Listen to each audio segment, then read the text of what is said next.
comments on the game, and then we'll take your questions. I think we have a couple of floor microphones, so if you'll raise your hand for questions, and we'll get one of those to you. Coach? Yeah, I'd open by saying that Gary Stoken and the people in this event organization is first class. They do an unbelievable job. I love playing in this game. I love playing in this venue. Our kids embrace it. I thought our fans embraced it. They do a tremendous job, and it's really a credit to the people with the Chick-fil-A kickoff game and what they do. So never played here that it wasn't a great atmosphere, and it certainly was today, college football. Hey, raise your hand if you have questions. We'll get a microphone to you. Let's start right in the middle. Second row in the middle. Kirby, I know you guys try to prepare for everything. Could you have imagined a better execution and just performance by your offense in particular, but your defense didn't give up a touchdown today either? I was really proud of the way our kids played. You know, we tried to talk about coming out and playing as we were hunting, and we wanted to play connected football. That was all we talked about all week. We're going to play connected. We're going to play aggressive. We're going to be the hunter. The kids kind of bought into that theme, and they like playing here. Offensively, we did execute at a high level, which you have an experienced quarterback and you have experienced players, you can do that. Coach Monk and his offensive staff had a good plan. They played well. Defensively, we were a little more bend, but don't break. You know, at the half, we both had 14 first downs. Really had not stopped them. I think either team had hunted. So some opportunistic turnovers really helped them. Next question on the left front row. Coach, you talked defensively. One of the players that stood out was freshman Malachi Starks. What did you see from him in this game that you liked and wanted to improve? And what went through your mind when he got that interception? Well, he's been probably our most productive defensive back all camp, which gets lots of hands on balls, batted balls, he knocked down balls, he had picks. He's a football player, and we wanted to get him in the game early, and fortunately, it was a play where he was one-on-one, and he made a really good play on the ball. Incredible athlete, he has good speed. He's got a lot to learn, and I thought he played with great composure today, and a really talented player. Next question on the far left. Go ahead, yeah. Coach, you had 10 different players catch a pass today and 5 different players score touchdowns. What does that say about the depth of your skill positions? Well, I don't know that we have great depth. I know that we can spread the ball around. We don't have the depth we need, especially at skill positions. Talking running back, wide receiver. We've got good depth at tight end, but we don't have the kind of depth we need at those other positions. That's the product of Stetson being able to get to first, second, third, read, and then also scrambling and making plays with his feet. I can only imagine how you feel calling a game against a guy that win, get somebody back there, they don't tackle him. Then on top of the fact he knows where the ball should go. You have an accurate passer, good protection. It's hard to defend. Next question, front row. Kirby, I know, especially after one game, you're going to want to keep expectations in check, but things are going to Expectations are definitely already in check. Don't have to worry about that. I was going to say externally they're going to be astronomical. So is there anything you can say now after that one game in terms of how good this team could be or what the ceiling can be? Externally, we don't listen to. That's the key word you just said. Externally, there's expectations every year. We embrace expectations. We hunt. We go do the best job we can, and if it falls short, it falls short. But I don't look at it from the expectation standpoint. I look at it like, what can we do better? How do we improve? How do we get more players playing winning football? Because everybody in this room knows we're going to lose somebody. Somebody's going to be injured throughout the year, and how do we get them better? But the expectations I have is for our guys to play at their best and our coaches to prepare at their best, and I think that our guys really did that this game. Question in the second row. Hey Coach, I was wondering if you could comment on the D-line and their ability to get pressure today. Yeah, I don't know. I didn't think we didn't have any sacks, did we? No, it's hard to sack Bo Nix. Hard. He's smart. He knows where to go with the ball. Their plan on third downs to throw the ball before you got there. You know, we had some pressures called, and it doesn't matter if you throw the ball in 2.1 seconds. And they screened us a lot. So you're not going to get many sacks in that. We've got good rushers. We've got guys that will be productive. But we knew going into the game, he's hard to get on the ground. I mean, he probably got out of 3 or 4 sacks. And our guy got out of 3 or 4 sacks. That's the difference in college football right now, is not having those negative lost yardage plays, and you just throw it away and you go win the next play. Question front row. Coach, Christopher Smith, right before he had the big interception, had the horse collar tackle penalty. But what does that say, and what kind of message does that give to the rest of the defense of, next play, forget about the last one? Yeah, he embodies that. He's next play mentality. That's all we talk about is next play. We had a guy jump offside, next play. We had a guy hold, next play. So, well, you got to play the game. And if you have too many next play mistakes, you won't win football games.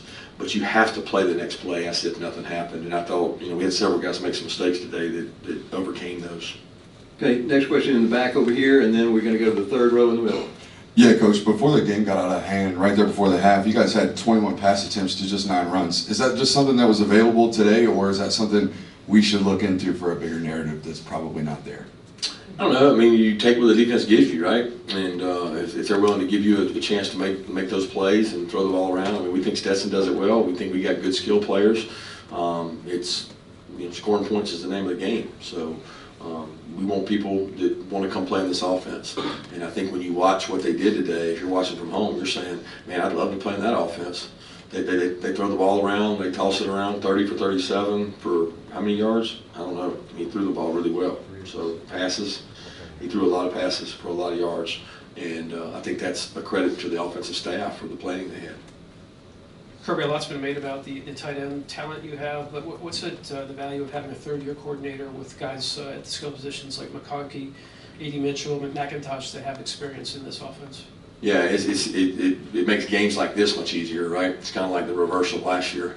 We had guys on defense in those same spots, and they were really comfortable and confident, and it was reverse of that this year in terms of offense. You got to realize we went against that for 2 scrimmages with our defense, and it's frustrating because you got a guy that you can't get on the ground. He makes a play. You got good skilled players. If people execute at a high level and do their job, then you become hard to stop and you become efficient. And I think that we could be more explosive because some of our explosives came off broken tackles. But we want to be able to throw the ball down the field and we want to be able to spread the ball around.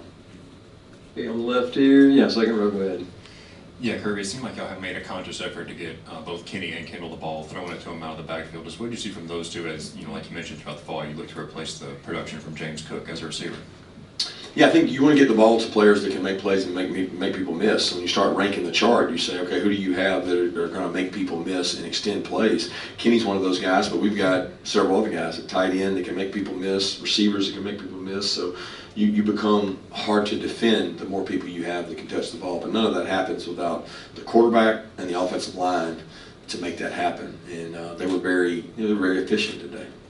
Let's go to the back row here, and then I'll come back to the front. Back on the left, there you go.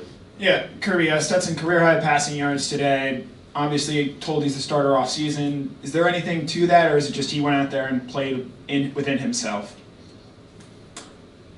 I mean, yeah, there's something to him being the starting quarterback the whole time, right? Like if we had rotated 1s and 2s and you guys had debated who the starter was, would he have played this well today? I don't know. I don't think Stetson really gets affected by anything I do, you do, or anybody does. Stetson lives in his own world, and he does a really good job of blocking out all the noise. The guy had a flip phone, okay, in 2021. So he doesn't really get into all that, and I think that's what his kind of edge is. All right, he made some plays that he didn't make the right decisions on today. He knows those. He knows his mistakes. He's got to be smart. He does things that maybe we don't ask him to do, but he did make some plays with his feet. And I think you take the good, and I'm not going to call it bad, but you take the good with his poor decisions. Front row in the middle, go ahead. Hey, Kirby, what was the question you wanted answered today? Did you get what you were looking for? Yeah, I want to come out and play aggressive. And I told our team, I don't care about the results of the game. I don't care about all I care about is did you come out and play aggressive? And we tried to make it really simple. And I thought they came out and played aggressive. I thought we called the game aggressive. I thought Coach Monken, I thought Coach Schumann did a tremendous job with both their staffs. Our staff is the best it's ever been. We got a great staff right now, and it's awesome because we've got we've always had good staff, but we've got a really great staff right now in terms of guys enjoying to work together and putting plans together, and I thought they did a great job of doing that. Good time for 2 more. Let's take one on the left and then the one on the back right. Go ahead on the left. Coach, talk to me a little bit. How was it to go up against the old friend in Dan Lanning? Well, it wasn't about Dan Lanning. It really wasn't. I saw him before the game. Got a lot of respect for him. We talked about talking after the game and telling each other tendencies or ideas we had to try to get better. We agreed not to share with other people because it only hurts both of us. And I got a lot of respect for Dan. Some of those players were out on that field. Dan Lanning recruited, and Dan Lanning did a tremendous job for the University of Georgia while he worked for the University of Georgia. Now he's working for Oregon. He's going to do a really good job at Oregon. He's relentless, and they'll bounce back from this. And he knows that we got better players, and he'll never say it, but he knows we got better players, and I respect how he works. You got a last question on the back? Back here. Yeah, got two. One, are you suggesting that Stetson no longer has a flip phone? I don't think he does now. I think somebody said he did, and I don't know. I haven't checked.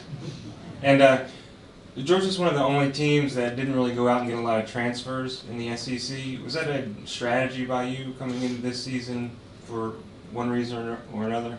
No, people always ask that question. I'm not anti. I think it's awesome to get a transfer that can help your team somewhere, right? And we lost out on some guys that we wanted to get. And once we lost out on the players that we thought improved our team, we weren't going to take a transfer so that I wouldn't have to answer a question about not taking a transfer. So we didn't want to just do it. We wanted to upgrade our roster, and if you don't feel like somebody upgrades your roster, then don't do it. And you're always exchanging a transfer for a high school kid that you could bring in here and develop.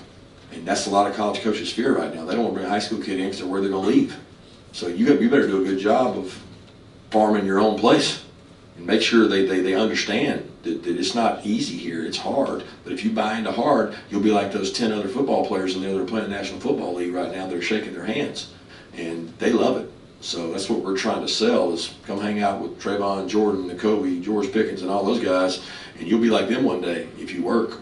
And the kids that we attract are usually the ones that want to stick around and do that. Thanks, Coach. Thank you, guys. And stand by, some players will be in momentarily.